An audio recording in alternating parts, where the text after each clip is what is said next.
Since 2012, Dishonored has continued to set the bar for stealth action games, with the first game being a revolution in first-person stealth akin to the Thief games, the DLC campaigns for that game being some of the best story DLCs I've ever played in my life, and the sequel taking what made the first game great and putting a welcome spin on it. Now we have the standalone expansion Death of the Outsider, further expanding on what new features Dishonored 2 brought to the table, while still feeling fresh enough to justify a standalone release, rather than just being DLC. However, as with everything, these pros come with cons, and in this video we'll be looking at both. This is Dishonored Death of the Outsider 1 month on.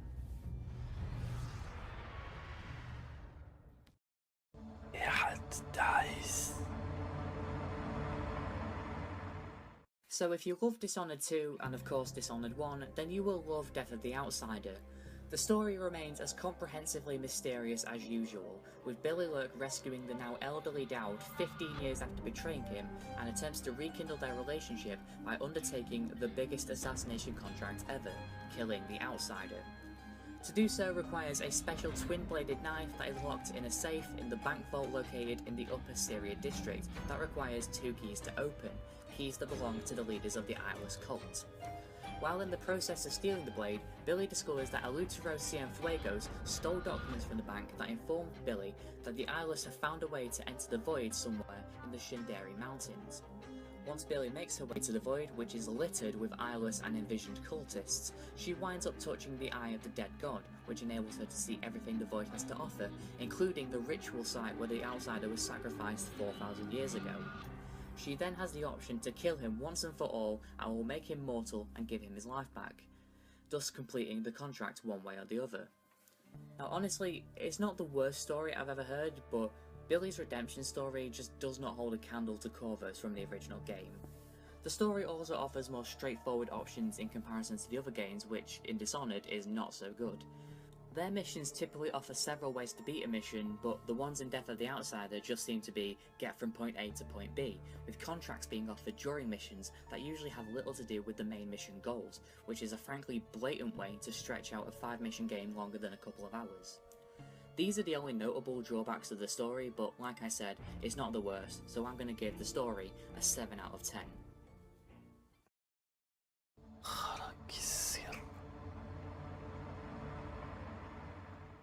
The gameplay is the same Dishonored gameplay that we all know and love. It's as fluid and innovative as always. Just like Dishonored 2, new powers have been introduced and they're actually pretty good. You're limited to only 3 powers in this game: Displace, Semblance, and Foresight. They're modified versions of powers you could previously use like Blink, Possession, and Dark Vision. These new powers are a breath of fresh air and very good retoolings of the old powers, so it still feels new. Along with the new powers comes a new mana system, in that mana is completely gone and replaced with void energy, the 3 individual bars of energy that recharge over time, allowing for practically unlimited power use. Additionally, runes have also been completely removed and magical upgrades rely solely on bone charms. Now this is the biggest problem the game has. Dishonored has always been about playing the game however you want, and the power upgrade system was one of the ways they handled it. You can upgrade any power you want, whenever you want. But now, relying on an upgrade system that consists of completely random bone charms is a bad move. If the random aspect was completely removed and every bone charm in every location would stay the same every time you play, then that would be a bit more of an improvement, as you could just then pick whichever bone charms you want, but leaving it all down to sheer luck is just bad. The combat uses the same combat system introduced in Dishonored 2 and still works perfectly, allowing for almost endless combos of swordplay, powers, phylactic shots, whatever you choose.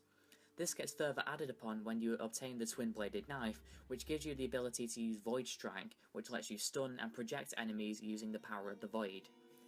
Now, the Dishonored gameplay is perfect and definitely warrants a 10, but I do have to knock off a point for the annoying and awkward bone charm reliance, meaning the gameplay gets a rating of 9 out of 10.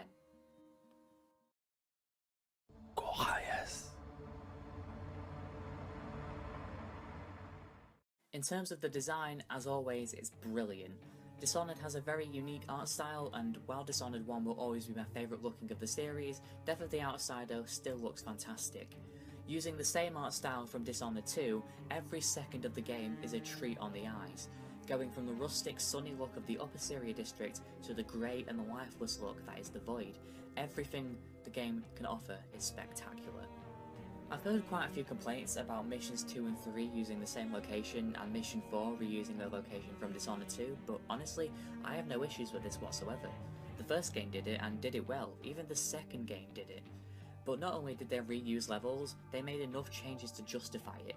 For example, the Royal Conservatory has had dramatic changes to its layout in order to deter players from relying on memory. I personally welcome these changes, and while I understand why people might have a problem with this, I just didn't. The design elements get another 9 out of 10 from me.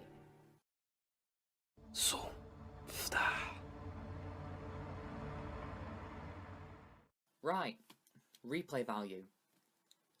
Where do I begin? Dishonored has always had great replay value, especially Dishonored 2 with the introduction of New Game Plus, which enables you to reuse any spent runes and bone charm traits, as well as have access to every power in the game, as opposed to the limited set you have with each character. Death of the Outsider doesn't really do that, well, not to the same extent at least.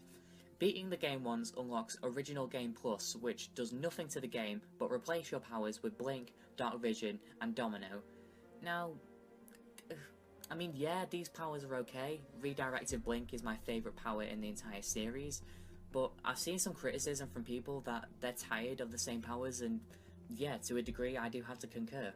Blink, for example, is the first power you ever get in Dishonored, and if you go for the mostly flesh and steel achievement, is the only one you will use sometimes. This Dark Vision still works, but Foresight is a big improvement, allowing you to mark enemies and objects so you can keep an eye on them even after you stop using the power. Domino is still a good power, but it's just not an exact replacement for Semblance. Original Game Plus actually hinders more than it benefits. It makes it impossible to rob certain black markets, and even unlock some achievements like the Perfect Crime. If I'm being brutally honest, there's not a great amount of reason to play Original Game Plus, and it drags down this score dramatically. If you want to replay the game, just do it normally. Don't bother with Original Game Plus. Replay value gets a 5 out of 10. Overall, based on the average of the scores given, Dishonored Death of the Outsider gets a 7.5 out of 10. If you're a big Dishonored fan, this game is more of what you love and has way more pros than cons. It does have a fair few glaring issues, but for the most part it's a very solid game. If you haven't picked it up yet, I highly recommend doing so.